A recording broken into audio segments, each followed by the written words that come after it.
Une des choses que nous voulions savoir, c'était est-ce que le MiG-15 dépassera Mach 1? Est-ce qu'il passera le mur du son? Le F-86 en piqué dépassait légèrement Mach 1. Yeager et moi, nous voulions savoir. J'ai été le premier à piquer. J'étais à haute altitude, j'ai poussé le manche, comme d'habitude, pour le mettre en piqué vertical.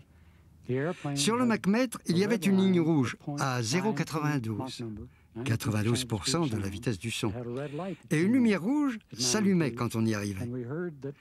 Et nous avions appris que certains MiG, mais pas celui-là, étaient équipés d'un système automatique de sortie des freins aérodynamiques à Mach 0,92.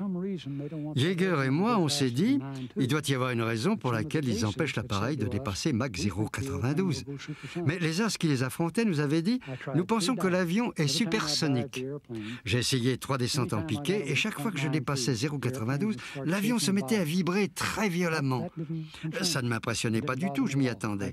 J'avais vu les séparateurs sur les ailes et je savais qu'il devait y avoir des problèmes d'écoulement d'air sur la voilure. Mais ce qui m'a surpris, c'est que le nez avait tendance à remonter. Même en poussant le manche des 2 mains à fond, je n'arrivais pas à l'en empêcher. Ce soir-là, au quartier des officiers non résidents, Chuck Yeager et moi en avons discuté et nous avons cherché par quels moyens on pourrait savoir si l'avion dépassait Mach 1. Chuck allait voler avec l'appareil le lendemain. Il m'a dit « Demain, je grimpe jusqu'à 18 000 mètres. Tu montes aussi haut que possible avec le F-86 et tu te colles sur mon aile. Je retournerai l'avion et au lieu de piquer, je passerai à 45 degrés. Et à 45 degrés, je le laisserai accélérer. Quand il piquera, je crois qu'il se mettra à la verticale. Et peut-être qu'il dépassera Mach 1. » J'ai répondu, ça peut marcher. Essayons.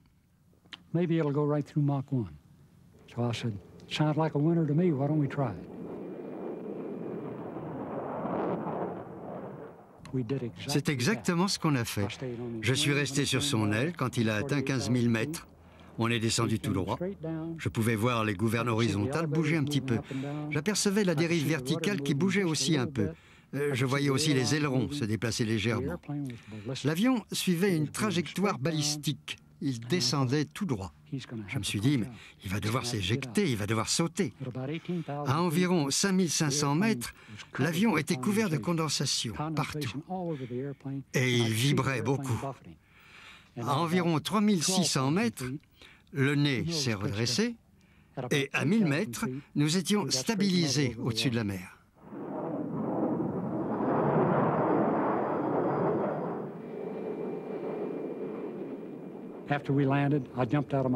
Une fois posé, j'ai sauté de mon F-86 et je me suis précipité sur son échelle. En retirant son casque, il me l'a passé. Je me suis approché et je lui ai crié dans l'oreille « Ok, gros malin, tu veux faire l'essai en solo aussi ?» Il m'a fait un sourire un peu crispé. C'était un vol extrêmement dangereux et nous avions tous eu un peu peur. Mais nous étions convaincus que l'avion ne pouvait voler à Mach 1. Moi-même, je n'ai jamais pu l'atteindre à Wright-Patterson non plus.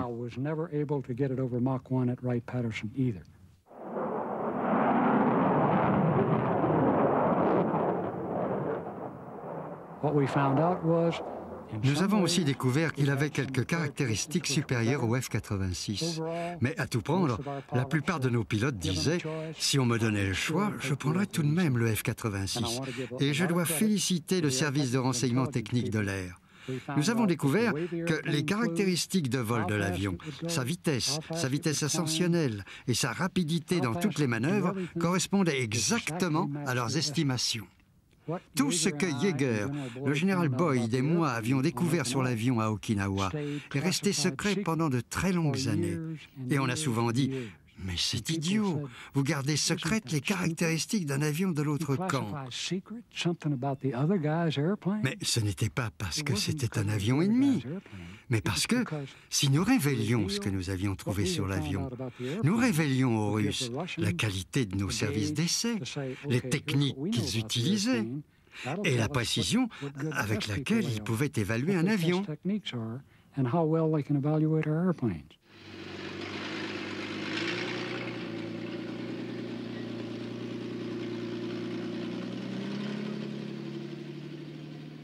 Nous en avons terminé avec l'avion que nous avons essayé à Okinawa le 5 octobre, je crois. Ensuite, nous sommes partis pour Tokyo. Par nous, je veux dire toute l'équipe, mais pas le MiG-15. Il est resté à Okinawa jusqu'en janvier 1954. Ses propriétaires légitimes ne l'ont jamais réclamé et nous l'avons ramené à Wright-Patterson. Nous avons démonté tout l'armement, enlevé les canons de la soute inférieure et on les a remplacés par toute une batterie d'instruments. Tous les instruments que les pilotes d'essai désirent avoir à bord d'un nouvel avion. J'ai encore piloté l'avion environ 25 heures. Ils m'ont dit qu'il fallait peindre un nouveau numéro sur l'avion à côté du numéro 616. Habituellement, ce sont 2 lettres désignant le constructeur. Tous nos avions portaient une identification par lettres. Et j'ai donc dit, mettez donc TC. Et Chuck Yeager est venu un jour à Wright-Patterson. Le MiG-15 était là sur la piste. Il est monté en salle d'opération et m'a dit « Tom, qu'est-ce que ça veut dire ce TC-616 sur cet avion ?» Alors j'ai répondu « Chuck, c'est les initiales de Tom et Chuck. » Il a rigolé. « Tu parles, ça veut dire Tom Collins. »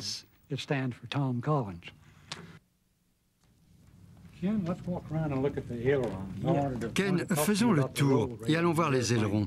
Je voulais te poser une question sur sa capacité à virer. On s'est rendu compte que, probablement, à cause de la taille réduite des ailerons par rapport à la corde de l'aile, l'avion virait très doucement pour un chasseur. En effet, une fois lors d'un combat, j'ai remarqué que le F-86 faisait ça très vite. Et là, je me suis rendu compte que les ailerons étaient beaucoup plus efficaces que ceux du MiG. Je ne pouvais virer que lentement et m'incliner aussi que très lentement. Et je ne pouvais pas rejoindre le bon axe, seulement m'en approcher.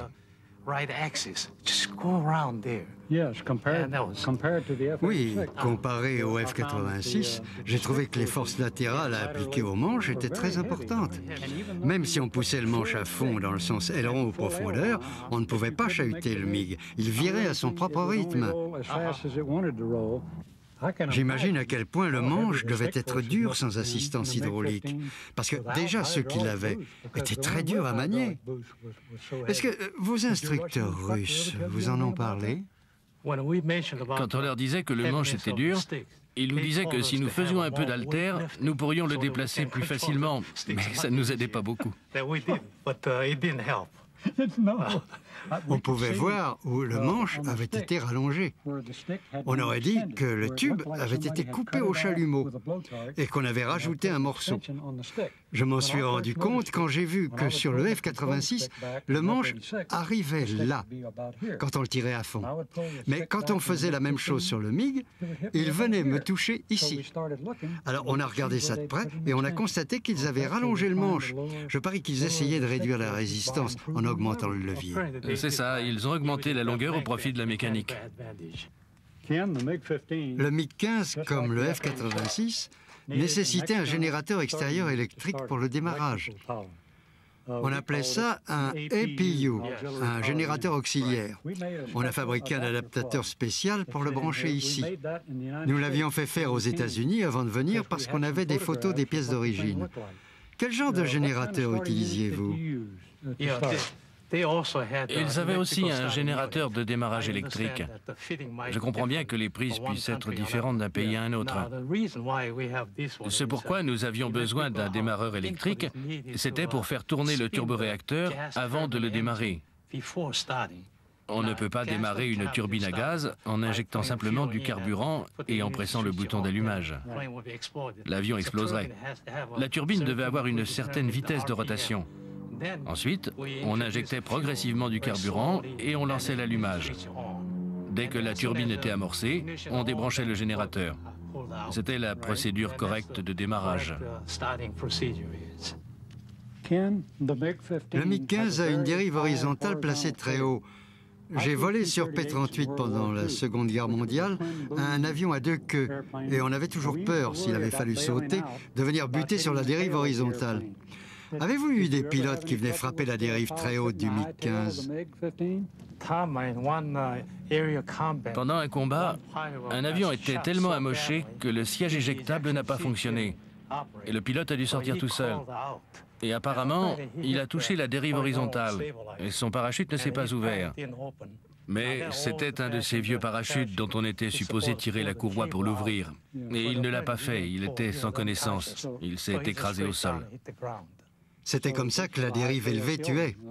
C'est vrai, comme on dit en argot, c'est la faute à pas de chance.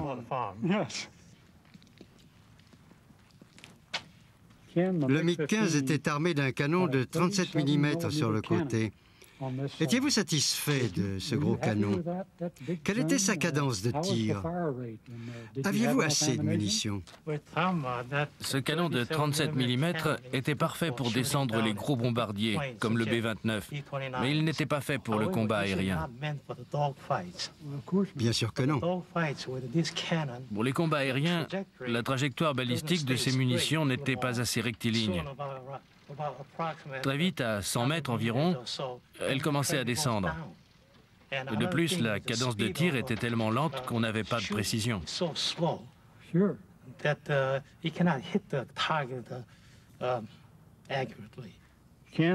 Le MiG-15 que tu nous as amené avait un réacteur VK1 d'environ 3 tonnes de poussée. Nous savions à l'époque que c'était une copie intégrale faite par les Russes des réacteurs Nini que Rolls-Royce leur avait vendus. Je crois que Rolls-Royce leur avait vendu 16 à 20 moteurs et que les Russes, sans licence de fabrication, les ont copiés sans vergogne. Ils les ont d'abord dénommés RD-45, mais les ont appelés VK1 quand ils ont atteint les 3 tonnes de poussée. Saviez-vous à l'époque que ces réacteurs étaient copiés? Je ne savais pas du tout que les moteurs venaient de chez Rolls-Royce. Mais c'est exact, ils ont copié intégralement les réacteurs anglais. Le F-86 avait une roue avant orientable. Il y avait un bouton sur le manche et si on maintenait le bouton pressé, on pouvait se servir du palonnier pour orienter l'avion sur la piste avec la roue avant. Le MiG-15 n'avait pas de roue avant orientable. Vous deviez vous servir des freins pour orienter l'appareil au sol. C'est exact. Il fallait utiliser les freins, roue gauche ou roue droite, et ensuite augmenter les gaz. Parfois, on était coincé sur la glace et l'avion ne bougeait pas.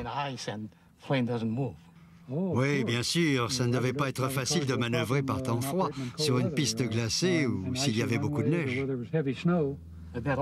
Ça se produisait souvent.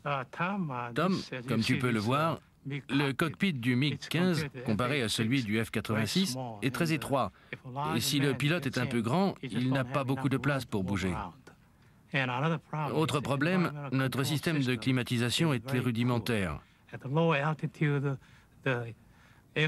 À basse altitude, le système ne servait pratiquement à rien.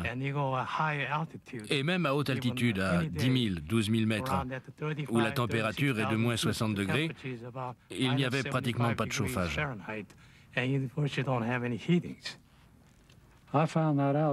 J'ai pu le constater un jour où je volais à 13 000 mètres d'altitude. Je faisais des passages à grande vitesse pour étalonner la vitesse maximale de l'avion. J'étais là depuis environ 1 heure et j'avais l'intention, pour cet essai, de grimper ensuite à l'altitude maximale. Quand je suis arrivé à environ 14 000 mètres, j'ai commencé à sentir le manque d'oxygène.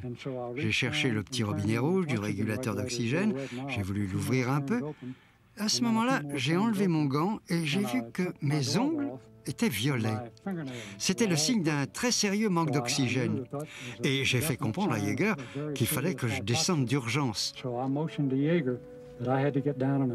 On est redescendu et on s'est posé sans problème. Le chef mécanicien a démonté devant moi le régulateur d'oxygène. Et on a trouvé 2 petites aiguilles dans les valves de régulation qui étaient un peu rouillées et bloquaient l'arrivée du gaz. Et donc, quand j'ouvrais le robinet, Ça débitait de l'oxygène dans le cockpit et pas dans mon masque. Lors du vol suivant, c'est Yeager qui est monté à 17 000 mètres avec l'appareil. Et comme il l'a fait, on en a bêtement déduit que ses besoins en oxygène étaient moins importants que les miens. C'est évidemment faux. Le régulateur ne marchait pas lors de mon vol et il fonctionnait parfaitement quand Yeager a pris les commandes. Ken, tout ce que tu m'as expliqué cette nuit-là dans le hangar et tout ce que j'ai écrit quand j'ai fait le premier vol 2 jours plus tard, tout correspondait parfaitement. Je voudrais te remercier pour la précision de tes explications et ta connaissance excellente de l'avion. Tu étais un véritable expert du MiG-15. Merci beaucoup. J'aurais aimé vous aider encore plus. Tu nous as aidés, tu nous as même beaucoup aidés. Merci. Il y a aussi une autre conséquence intéressante. Après ma désertion, ils n'ont pas pu réunir l'argent. L'Air Force n'avait pas prévu de budget. Les États-Unis avaient bien évidemment l'argent, bien plus de 100 000 $, mais la somme n'était pas budgétée. D'un coup, ils ne savaient comment faire. Finalement, ils sont allés la chercher dans les fonds de la CIA, je crois. Ensuite, ils m'ont aidé à l'investir correctement. Ils m'ont ouvert un compte à Washington, D.C. Parce que j'étais jeune et que je ne savais pas quoi faire avec cet argent, ils ont fait de leur mieux pour m'aider. Les banquiers savaient comment faire fructifier cette somme et j'ai suivi leurs conseils en investissant dans des titres. Mais je ne savais pas quoi faire et le gouvernement américain m'a conseillé de suivre des études dans ce pays. En même temps, je serais naturalisé. Alors, je suis entré à l'université du Delaware et j'ai fait des études d'ingénieur. J'ai travaillé pour beaucoup d'entreprises. J'ai commencé chez DuPont, ensuite j'ai enseigné à l'université du Dakota du Nord, puis j'ai travaillé chez Boeing, General Dynamics, Lockheed, Grumman, LTV, Sikorsky et même pour la division aviation de la General Motors. J'ai aussi travaillé pour la Pan Am, qui a fait faillite, pour Westinghouse, et avant de terminer dans l'industrie, j'ai même travaillé pour la General Electric à Cincinnati. Actuellement, je suis membre de la faculté de l'université aéronautique Embry-Riddle, et je suis devenu enseignant. Si je devais le refaire, je referais exactement la même chose. La seule chose que je regrette, c'est l'exécution de mon meilleur ami et celle de 4 autres pilotes de MiG. Ils se battaient en Corée et bien qu'ils aient été communistes, je suis désolé qu'ils aient été exécutés à cause de moi. Ce qui en dit long sur le régime politique en Corée du Nord.